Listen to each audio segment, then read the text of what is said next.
When did you realize something was very wrong? For me, it started small. My son began locking his bedroom door at night. He's 6. He used to hate sleeping alone. Almost every night, he'd run into our room at 2 a.m.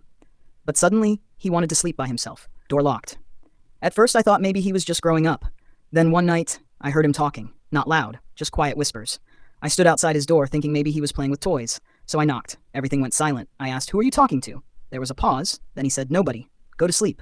That didn't feel right. The next morning, I tried again, keeping it casual. "Hey buddy, who were you talking to last night?" He just smiled and said, "You wouldn't like him." I laughed, but something in my chest felt off.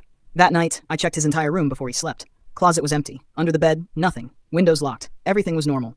Around 1 a.m., I woke up again. The whispering was back. This time, I didn't knock. I slowly tried the handle. Locked, said, "Open the door." No response.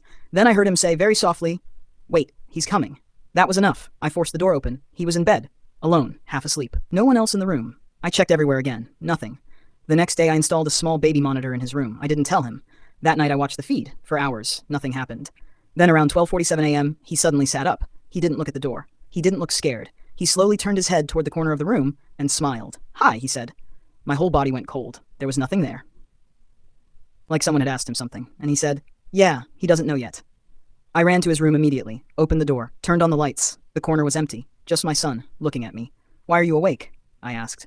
He looked confused. Then he said, "I was just talking to the man." My heart dropped. I asked, "What man?" He raised his hand and pointed. Not at the corner, not at the door. He pointed past me into the hallway, right behind me, and said, "The one who watches you sleep."